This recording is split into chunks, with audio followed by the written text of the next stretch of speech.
Iran America ಶಾಂತಿ ಒಪ್ಪಂದ ವಿಶ್ವದ ಹಡಗುಗಳೇ ನಿಮ್ಮ ಎಂಜಿನ್ಗಳನ್ನು ಪ್ರಾರಂಭಿಸಿ, ತೈಲ ಹರಿಯಲಿ. ಟ್ರಂಪ್. Washington, June 15. ಪಶ್ಚಿಮ ಏಷ್ಯಾವನ್ನು ಹಲವು ತಿಂಗಳುಗಳಿಂದ ಕಾಡುತ್ತಿದ್ದ ಯುದ್ಧದ ಕರಿನೆರಳಿಗೆ ಅಂತ್ಯ ಹಾಡುವ ಬೆಳವಣಿಗೆಯೊಂದರಲ್ಲಿ ಅಮೆರಿಕ ಅಧ್ಯಕ್ಷ ಡೊನಾಲ್ಡ್ ಟ್ರಂಪ್ ಅವರು ಇರಾನ್ನೊಂದಿಗಿನ ಒಪ್ಪಂದ ಈಗ ಪೂರ್ಣಗೊಂಡಿದೆ ಎಂದು ಘೋಷಿಸಿದ್ದಾರೆ. ಹಾರ್ಮುಜ್ ಜಲಸಂಧಿಯನ್ನು ಜಾಗತಿಕ ಹಡಗು ಸಂಚಾರಕ್ಕೆ ಸಂಪೂರ್ಣವಾಗಿ ತೆರೆಯಲು ಅನುಮತಿ ನೀಡಿರುವುದಾಗಿ ತಿಳಿಸಿರುವ ಅವರು, ಅಮೆರಿಕದ ನೌಕಾ ದಿಗ್ಬಂಧನವನ್ನು ತಕ್ಷಣದಿಂದಲೇ ತೆರವುಗೊಳಿಸಲಾಗುವುದು ಎಂದು ಪ್ರಕಟಿಸಿದ್ದಾರೆ. ವಿಶ್ವದ ಹಡಗುಗಳೇ, ನಿಮ್ಮ ಎಂಜಿನ್ಗಳನ್ನು ಪ್ರಾರಂಭಿಸಿ, ತೈಲ ಹರಿಯಲಿ ಎಂಬ ಟ್ರಂಪ್ ಅವರ ಘೋಷಣೆ ಜಾಗತಿಕ ಇಂಧನ ಮಾರುಕಟ್ಟೆಯಲ್ಲಿ ಹೊಸ ಆಶಾಭಾವನೆ ಮೂಡಿಸಿದೆ. ಅಮೆರಿಕ ಮತ್ತು ಇರಾನ್ ನಡುವೆ ನಡೆದ ತೀವ್ರ ರಾಜತಾಂತ್ರಿಕ ಮಾತುಕತೆಗಳ ಫಲವಾಗಿ ತಿಳುವಳಿಕೆ ಪತ್ರಕ್ಕೆ ಒಪ್ಪಿಗೆ ದೊರೆತಿದ್ದು, ಮುಂದಿನ 60 ದಿನಗಳಲ್ಲಿ ಅಂತಿಮ ಶಾಂತಿ ಒಪ್ಪಂದದ ಕರಡು ರೂಪಿಸಲಾಗುವುದು ಎಂದು ತಿಳಿದುಬಂದಿದೆ.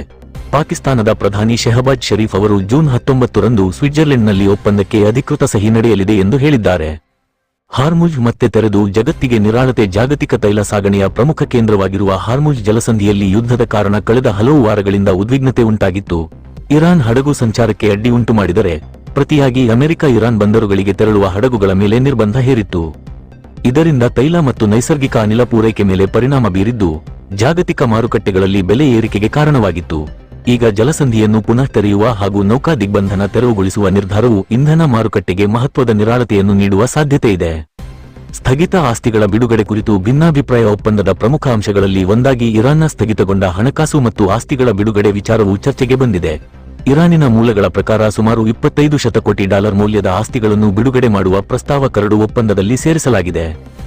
ವಿದೇಶಾಂಗ ಸಚಿವ ಅಬ್ಬಾಸ್ ಅರಾಕ್ಚಿ ಅವರು 14 ಅಂಶಗಳ ತಿಳುವಳಿಕೆ ಪತ್ರಕ್ಕೆ ಸಹಿ ಹಾಕಿದ ಬಳಿಕ ಸ್ಥಗಿತಗೊಂಡ ಆಸ್ತಿಗಳ ಬಿಡುಗಡೆ ಪ್ರಕ್ರಿಯೆ ಆರಂಭವಾಗಲಿದೆ ಎಂದು ಹೇಳಿದ್ದಾರೆ. ಆದರೆ ಅಮೆರಿಕದ ಅಧಿಕಾರಿಗಳು ಈ ವಾದವನ್ನು ತಳ್ಳಿಹಾಕಿದ್ದಾರೆ. ಇರಾನ್ ತನ್ನ ಬದ್ಧತೆಗಳನ್ನು ಜಾರಿಗೊಳಿಸುವ ಮೊದಲು ಯಾವುದೇ ಹಣ ಬಿಡುಗಡೆ ಆಗುವುದಿಲ್ಲ ಎಂದು ಶ್ವೇತಭವನದ ಮೂಲಗಳು ಸ್ಪಷ್ಟಪಡಿಸಿವೆ.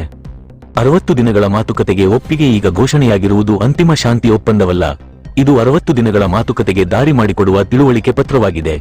ಈ ಅವಧಿಯಲ್ಲಿ ಪರಮಾಣು ಕಾರ್ಯಕ್ರಮ, ತೈಲ ನಿರ್ಬಂಧಗಳ ಸಡಿಲಿಕೆ, ಹಣಕಾಸು ನಿರ್ಬಂಧಗಳ ತೆರವು ಸೇರಿದಂತೆ ಹಲವು ವಿಷಯಗಳ ಕುರಿತು ಸಮಗ್ರ ಮಾತುಕತೆ ನಡೆಯಲಿದೆ. ಇರಾನ್ನ ಉಪ ವಿದೇಶಾಂಗ ಸಚಿವ ಕಜೆಮ್ ಘರಿಬಾಬಾದಿ, ಈ ಒಪ್ಪಂದವು ಯುದ್ಧಕ್ಕೆ ತಕ್ಷಣದ ವಿರಾಮ ತರುತ್ತದೆ. ಅಂತಿಮ ಶಾಂತಿ ಒಪ್ಪಂದಕ್ಕಾಗಿ ಮುಂದಿನ 2 ತಿಂಗಳಲ್ಲಿ ಮಾತುಕತೆಗಳು ಆರಂಭವಾಗಲಿವೆ ಎಂದು ಹೇಳಿದ್ದಾರೆ.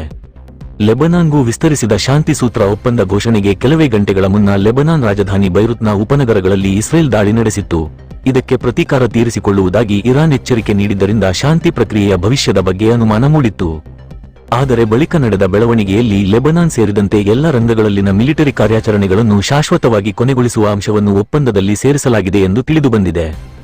ಸಂಘರ್ಷಕ್ಕೆ ರಾಜತಾಂತ್ರಿಕ ಪರಿಹಾರ ಕಂಡುಕೊಂಡಿರುವುದಕ್ಕಾಗಿ ಅಮೆರಿಕ ಮತ್ತು ಇರಾನ್ಗೆ ಅಭಿನಂದನೆ ಸಲ್ಲಿಸಿರುವ ಪಾಕಿಸ್ತಾನದ ಪ್ರಧಾನಿ ಶೆಹಬಾಜ್ ಶರೀಫ್, ಮಧ್ಯಸ್ಥಿಕೆ ಪ್ರಕ್ರಿಯೆಗೆ ಬೆಂಬಲ ನೀಡಿದ ಖತಾರ್, ಸೌದಿ ಅರೇಬಿಯಾ ಮತ್ತು ತುರ್ಕಿಯ ನಾಯಕರಿಗೂ ಧನ್ಯವಾದ ಅರ್ಪಿಸಿದ್ದಾರೆ. ಯುದ್ಧದ ಭೀತಿಯಿಂದ ತಲ್ಲಣಗೊಂಡಿದ್ದ ಜಾಗತಿಕ ಮಾರುಕಟ್ಟೆಗಳು ಇದೀಗ ಶಾಂತಿಯ ಸಂಕೇತಗಳನ್ನು ಎದುರು ನೋಡುತ್ತಿವೆ. ಆದರೆ ಪರಮಾಣು ಕಾರ್ಯಕ್ರಮ, ನಿರ್ಬಂಧಗಳ ಸಡಿಲಿಕೆ ಹಾಗೂ ಸ್ಥಗಿತಗೊಂಡ ಆಸ್ತಿಗಳ ಬಿಡುಗಡೆ ಕುರಿತ ಅಂತಿಮ ನಿರ್ಧಾರಗಳು ಮುಂದಿನ 60 ದಿನಗಳ ಮಾತುಕತೆಯ ಮೇಲೆಯೇ ಅವಲಂಬಿತವಾಗಿವೆ.